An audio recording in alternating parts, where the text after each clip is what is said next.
This is the Great Pyramid of Giza. xQcl. For over 4,600 years, it has endured in the Egyptian desert. For most of human civilization, it was the tallest building in the world. It was built to last for eternity because it was meant to house a god. It has survived earthquakes, erosions, and wars. Countless plunderers, British explorers blasting their way in with dynamite, even Mr. Beast. Someone 4,500 years ago put this rock right here. The 2.3 million stone blocks, some with a mass of up to 50 metric tons, make it one of the heaviest human-made objects of all time. It's also built with incredible precision. Its base is roughly the size of 7 New York City blocks, and almost perfectly level, never deviating more than an inch. The 4 sides are aligned to the cardinal. Pause. Because I found out Hassan shadow that slipped in. You know the reason people are sympathetic is because the shooter did in return of the tens of children that died in Palestine, blah, blah, blah. Brother. If you start simplifying everything like that, bro, you're going nowhere with this shit. This is brain fucking rot. You find some fucking like bystander, like uninvolved civilian, and use a civilian in a different country. Now think about this. You're a civilian in a different country, and then you butcher fucking other civilians in that country because of something happening in another country. Like, I gotta be honest with you, brother. I don't think you can rationalize that in your head. Like, any sort of sympathy for that is fucking stupid. It's rage bait. It's zero IQ shit. Shabbat shalom chatter. Directions with near perfect accuracy, thousands of years before the compass was even invented. To this day, no one has found out how exactly it was built. To really understand the Great Pyramid, we modeled the whole thing, and we will tackle 3 fascinating theories of its construction. This is the insane engineering of the pyramids. I'm actually well versed in pyramids these days. This is Khufu, a pharaoh of ancient Egypt. He's king of the wealthiest nation on the planet, and he's a god. He's going to live forever, and he needs somewhere to live out his immortality, a home that will last. It will need to be incredibly secure to house all of his riches, and it should also look amazing. His father Sneferu, also a god, is buried here. He's the pharaoh who taught Egypt how to build its pyramids, but the lines on his aren't quite perfect. I saw the Jordan thing added. Khufu can do better. He can bring even more glory to Egypt. The nation is still mourning Sneferu's death. Khufu wants to lift the people up by drawing them into the most incredible project humanity has ever attempted. And then surely they'll love him, and later remember him. More than his dad. A project as grand and ambitious. One of the theories from the schizo guys is that, you know, on the walls there's a guy that's like giving commands to like some workers or whatever. He's not giving commands, he's actually speaking or using some ancient technology to speak or do something with his voice with vibrations at the correct frequency that moves the blocks and moves physical object in the world, like sliding blocks around or some shit like that. Actually real. I'm not kidding. As the Great Pyramid can only be pulled off by a very wealthy and very organized nation. The nation of Egypt is just that, thanks in large part to the Nile. Every year, the Nile overflows and fertilizes the land with rich topsoil. This gives ancient Egypt the ability to grow excess crops to keep its production fed, and to sustain a standing army. The army regularly goes out and terrorizes Egypt's neighbors, plundering their wealth to bring home for the pharaoh. See like right here. And terrorizes Egypt's neighbors, plundering their wealth. Like imagine this is like some ancient like instrument, like a trumpet, and it's vibrating the sounds of the ground and moving something. Like that this is like a fucking like a guitar like blowtorch. It's a leg. Oh. You will beat the wealth record, to bring home for the pharaoh. Not today or tomorrow. So Khufu has all the money he needs to build something very, very extra. But money isn't everything. Khufu also needs the smartest architect to design a building that will set him up for eternity. There's only one man for the job, Khufu's half-brother, Hemiunu. He was born for the role, a once-in-a-generation genius. The design for his pyramid won't just follow in his father's footsteps, it will surpass it in every way. He envisions a pyramid far grander more complex, and more secure than anything built before. A true quantum leap in architectural mastery. But in the sand, though, in the sand, so like. Hemiunu plans to build a pyramid primarily out of solid stone. Inside will be 3 burial chambers, with a passageway leading to each. The first is built underground, in case Khufu dies early into the pyramid's construction. The second will be hidden behind a false wall, so nobody can plunder the riches inside. Leading up to the third and highest burial chamber is a majestic corridor with stunningly high corbelled ceilings, the Grand Gallery. The king's chamber will be breathtaking, a chance for Hemiunu to flex. It'll be huge for ancient Egyptian standards. It will be built entirely from pink granite monoliths, quarried far away from Aswan, fitted together so precisely that you couldn't slip a razor blade in between them. Inside a granite sarcophagus, Khufu will finally be laid to rest.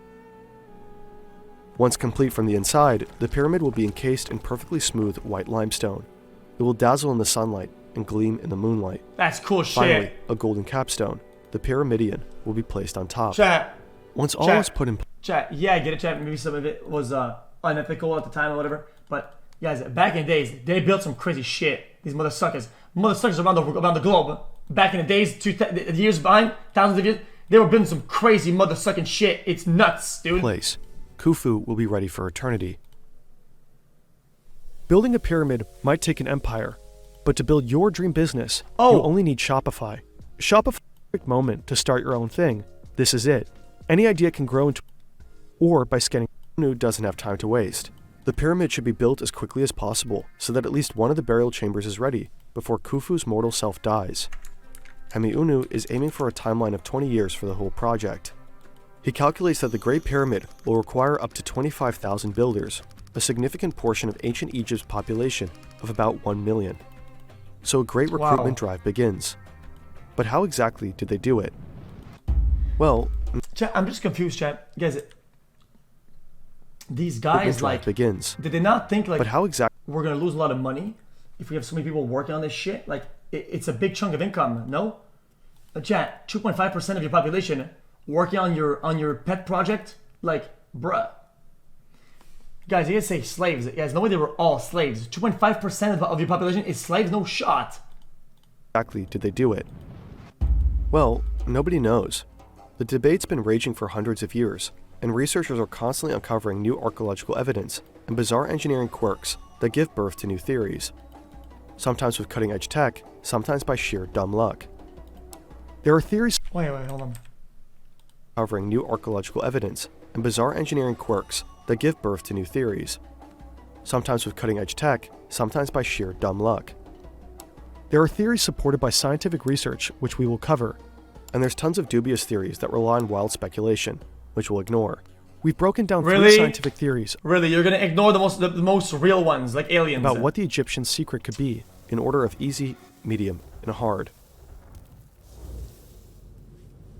Imagine you and some coworkers have to hoist a block as heavy as a double-decker bus, 130 meters into the air. The only tools your boss gives you are some rope, some wood, and some rubble. If you've got something heavy, you've got to move somewhere high. The simplest, most straightforward way is to just drag it up a ramp. You tie it with some rope, get help from as many people as can fit on the ramp, and heave it up together. Brother, As the that ramp would be fucking... Chat, that would be the biggest ramp in the history of mankind, no? pyramid grows, the ramp would be raised and extended to accommodate the increasing height. Easy. No crazy advanced machinery necessary. Most Egyptologists have That's actually wrong. This is actually incorrect. This graph doesn't really show it, but you can't make it narrow like that. The higher you go, the wider it gets. At the top, this would be as wide as a pyramid. Easy. No crazy advanced machinery necessary. Most Egyptologists have traditionally supported the external ramp theory. It continues to be the go-to explanation for how the builders pulled it off. And there's loads of archaeological evidence that confirms ancient Egyptians used big ramps for construction all the time. But there's no consensus on the size, shape, and incline of such a ramp. That's because after a certain height, the external ramp theory starts to fall apart. To move a 2-ton block up a slope, you need a team of about 12 workers. And as the pyramid starts to grow, your ramp either needs to become steeper or longer to reach the top. You're going to want that incline to be as gentle as possible, otherwise the job is too intense and workers will start dropping like flies. The remains of the workers suggest most were in decent but not spectacular health. These were everyday people, not super. What if they had a fucking pulley at the top of the mother sucker that leads all the way to the river, and where the boats are going down? The boats are going down and it's pulling the blocks from way back out. Otherwise, the job is too intense, and workers will start dropping like flies. The remains of the workers suggest most were in decent but not spectacular health. These were everyday people, not super elite athletes. Many died before 40 due to the incredibly hard work. Engineers calculate that 8% is the steepest incline for average workers to complete their task. In consequence, the ramp has to become longer.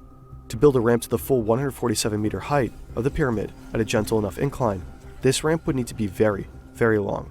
Like way more than a kilometer. See? It'd require a few million tons of material, up to 3 times as much volume as the entire pyramid. Remains of such an enormous ramp haven't been Harvard found, sent the camel apparently. and it would take thousands of workers decades just to build it. Decades Khufu doesn't have to spare. There is a way to keep the ramp shorter. You could build a corkscrew ramp that spirals around the sides, like a road winding up a mountain. Yeah. Every time the pyramid grows, the ramp grows with it, and eventually just becomes part of the pyramid itself. That's a lot of That load. would be a pretty ingenious way to save up on space and material. And That would leave an everlasting mark on the structure, and you would know for a fact there's no shot this is it would real. explain No. why we haven't found any remains of a ramp. But it comes with a whole new set of problems. The pyramid's triangular faces need to be accurately maintained at precisely 51.9 degrees from the bottom to the top. Surveyors need to measure the edges constantly to ensure there's no deviation. If you're off by even a few centimeters at the bottom, the top could be off by several meters. Since the spiral ramp blocks your sight, it's almost impossible to ensure that all the lines of the pyramid are actually straight, which would leave you with a crooked pyramid at the end. And as we know, the Great Pyramid is in fact not crooked. This brings us to theory number 2. They did the math on that. Oh, no shot. It's the late Absolutely 90s. not. A French engineer, Henri Audin, is watching a documentary about the pyramids. It explains the pyramid construction with the external ramp theory, but Henri is skeptical. To his engineering mind, it just doesn't make sense. He calls up his architect's son, Jean-Pierre Audin, and asks his opinion. Jean-Pierre is intrigued. Without knowing much about ancient Egypt at all, or even visiting the pyramid, he starts puzzling over other ways the blocks could have been lifted. He labors over it obsessively for years, until he's finally ready to share it with Egyptologists. Most of them ignore him. He's an outsider, and it's a field notorious for gatekeeping. French guy who knows nothing because there is no evidence. But his theory has since gained traction, because Audin has put himself into the shoes of Emiunu, thinking through every last detail. His theory could even explain how the heaviest granite beams might have been moved without needing to be hauled by 600 workers. Huh? Here's a concise version. Emiunu does use an external ramp for the first part of the pyramid, up to around 60 meters. But he doesn't just build a basic... The internal, infinite camel trail theory. There's a big circle in the middle with ropes around camels, and they feed them in circular motion. And as they wind up the rope, it winds the rope up, and it gets a block up. Dude, hold on! Made of rubble. Hold on! No, his ramp is made of limestone. The limestone blocks that will later compose the upper layers of the pyramid. That would explain why we haven't found any remains of a ramp around the pyramid. They're right there in front of us. The short external ramp is used to build the widest, lower levels of the pyramid. It's also used to haul the heavy granite beams that compose the king's chamber. Oh. But hundreds of workers hauling a 50-ton block in a small space is logistically challenging. So Audin believes Emiunu used the long 46-meter corridor, the Grand Gallery, as an ingenious counterweight system. It would have been built opposite the external ramp, and its size and slope would be leveraged with counterweights that would assist workers in getting the granite up to the king's chamber. The Grand Gallery is a weird space in the Great Pyramid. It has details that puzzled archaeologists for a long time, like why it's so tall, so narrow, and why it has stone benches running along the inside. Audin believes the Grand Gallery helps move impossibly heavy stones by functioning like a railroad track. The stone benches are actually the rails for carts on wooden rollers. Remember, no wheels. Essentially, a huge granite block at the bottom of the external ramp would be attached with a rope to a trolley car loaded up with heavy blocks at the top of the Grand Gallery. When the trolley car is rolled down the Grand Gallery, the heavy granite block would be pulled up the ramp. There's even evidence of scuffing from the repeated impact of something heavy in the Grand Gallery. That's what I said. They're the everlasting marks. Look. Yeah, you can see the indentation. So it's a plausible explanation of what this unique corridor was used for. Once the heavy granite beams are in place, the external ramp has served its purpose. Now, the pyramid is too tall for it to be practical, so the builders switch things up. They dismantle the external ramp and use its blocks to start building the rest of the pyramid from the inside out, with an internal ramp, kind of like the driveway spiraling up inside a parking garage. What about the corners though? This second ramp would have been built from the bottom up, with an incline of about 7%. It would go straight up until it hits one of the pyramid sides, where it would make a sharp left continue up another side at the same incline. No, you can't just say make a sharp left. How though? Explain making a sharp left with a fucking long-ass rectangular load. The ramp continues zigzagging up the pyramid, with the flights of the ramp getting shorter as the pyramid narrows. From the bottom to the top, the internal ramp is over 1 kilometer long. Moving heavy blocks up an incline is manageable, especially if you're using a sled over smooth limestone. But each time the ramp turns a corner, the workers have the enormously difficult task of pivoting the heavy stones. Odon calculates the ramp had to be less than 3 meters wide, and the workers would have needed somewhere to stand to turn the block. So he proposes that at the end of each flight of the ramp, there must have been a big space left open for the workers to turn the block, possibly with the help of wooden levers or cranes. The empty spaces would also be a nice place for the workers to catch their breath. And there's actually evidence of one of these spaces. There's a previously unexplained notch that corresponds to Odon's predictions for what the spaces would look like, about 83 meters up the pyramid. Odon's theories about the Grand Gallery and the internal ramp offer viable solutions to two of the pyramid's but is there any sort of... Oh yeah, there is something in there. There is. Look, there's a frame there. Odon's theories about the Grand Gallery and the internal ramp offer viable solutions to two of the pyramid's biggest mysteries.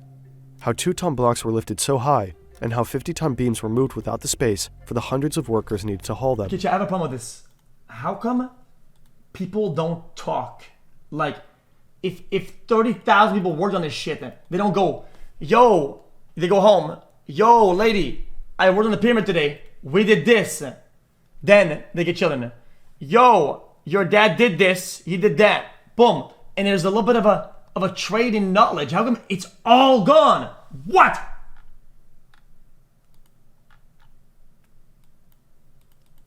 When it's not NDAs, there's none of that shit. Are you stupid? How many years has it been?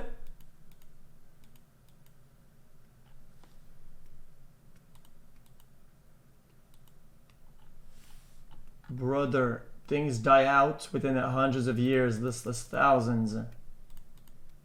But, dude, like why, chat? Why wouldn't they spend some time to write down how they did it in the fucking building?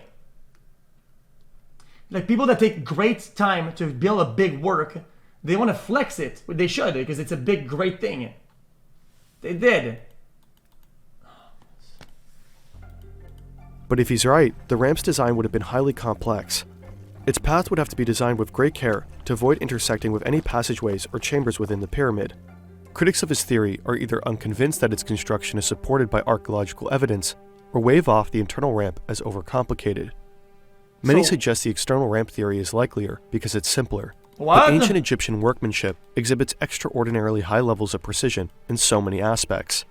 Why not also apply this ability to a highly sophisticated ramp design? Sure, but wouldn't the weight of that ramp and whatnot, and it being there for that long, cause something to the rock or to the stone on the pyramid? I think there would be some sort of impact or whatnot, or like weights kind of impacting or whatnot. No. And also, why not entertain an even more sophisticated theory for how they built the pyramids? In 2024, a flurry of newspaper articles announced that the mystery of the pyramids was finally solved, thanks to brand new archaeological evidence. As it turns out, the Nile might just be the key to the mystery of how the pyramids were built.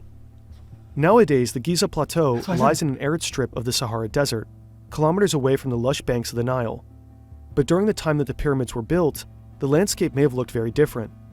A 2024 study combined radar satellite imagery with deep soil coring techniques. This way it identified what appears to be a long-lost branch of the Nile flowing alongside the majority of the pyramids. The pyramid builders probably used this... Now I'm even more mad. So nobody went home and said, yo, dude, there used to be a river there. Yo, and for years, they translated the knowledge. Nobody said, there's a river there. It escaped history. Oh my branched with god. heavy stones straight to the pyramid Nobody base, painted instead it? of dragging them all the way from distant quarries.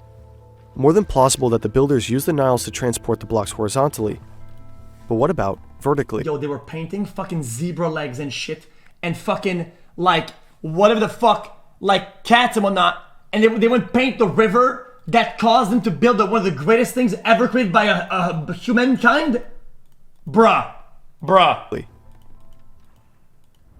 Another peer-reviewed study from 2024 offers a fascinating theory. It proposes a radical and controversial idea. The ancient Egyptians might have used hydraulic power to raise heavy stones. Wait, that's what I said? In other words, a water-powered elevator. The idea of such an elevator is not new, but for a long time, credentialed that's not what I Egyptologists said. considered such theories fringe and unscientific, just speculations cooked up by pyramidids.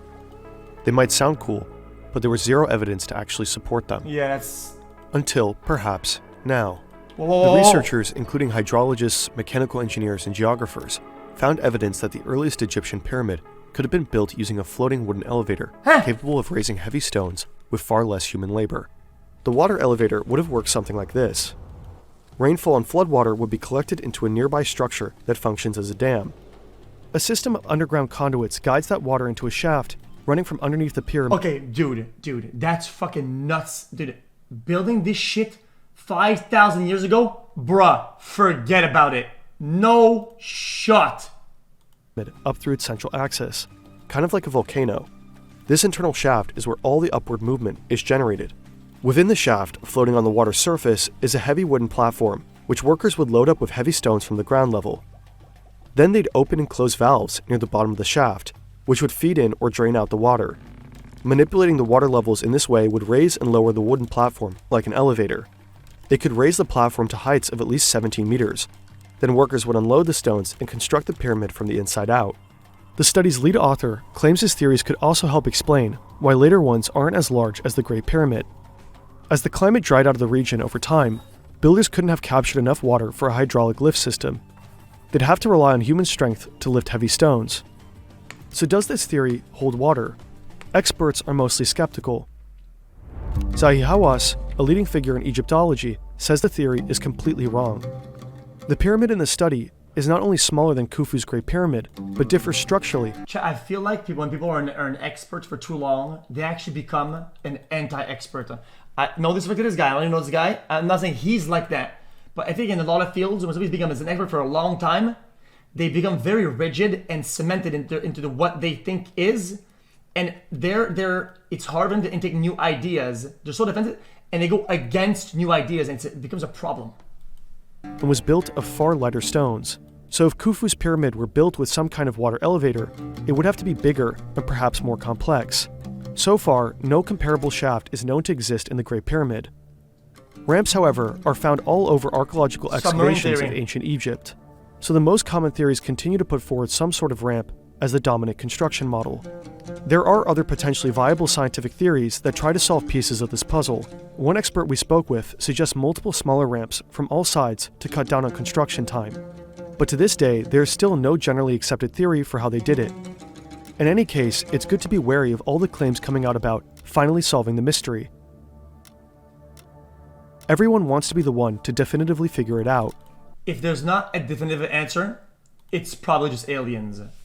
Hey, you can get mad all you want. It's not. Yeah, I get it's not scientific, and if you guys say I'm dumb, it's whatever. But if there's not even a modicum of, it's definitely probably that, aliens. Aliens or ancient technology with The Great vibration Pyramid is the movements. last of the 7 wonders of the world we have left. It's so old, even Cleopatra considered it ancient.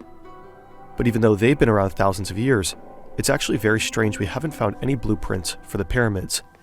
The ancient Egyptians were obsessive documenters.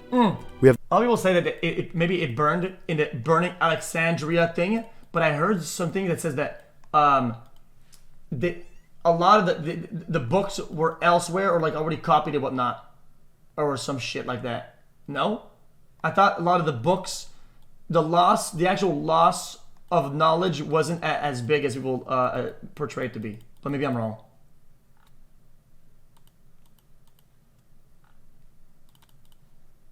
Yeah. Okay. Yeah. Okay. Yeah. their tax records, their love poems, They're receipts for donkey feed purchases from 4,000 years ago. But papyri with plans for the pyramids have never been found. Whether the plans were lost, hidden, or intentionally destroyed, we don't know. But what we do know, and what science might be at the brink of confirming, is already very incredible. In 2017, scientists discovered a mysterious void in the Great Pyramid using cutting-edge particle physics. Researchers have yet to access these spaces. Some archaeologists believe the big void... Then guys, there's a lot of pyramids, right? In the name of science, why don't they just bulldoze one? I'm not, guys, it's just an idea. Don't get mad at me for even saying it. What if one of them, they just bulldoze it and look under and look at everything? Sacrifice one for possible knowledge that will feed hundreds of thousands of years to come. Void isn't so mysterious, that it's probably just structural, built as a stress relieving spaces so the inner chambers wouldn't collapse. Some believe it helped refine Udon's theory of the Grand Gallery counterweight system.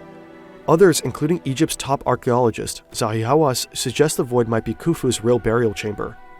Because that's the other great unsolved mystery of the pyramids. Khufu's mummy and all of his treasures have never been found.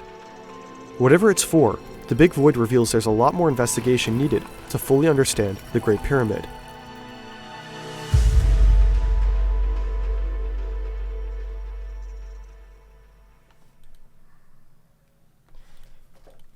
Well, my chat, unironically by the way, chat, because I have theories on how they actually did it. Well, a fantasy, like fantasy theory chat, like aliens or whatever. I actually have a good one. I have a good one for that. This shot, why is it so reflective? Why is it so shiny? Why is it built like that? Yo, what if aliens landed here, right? And they couldn't find a signal back to the boys to go get them.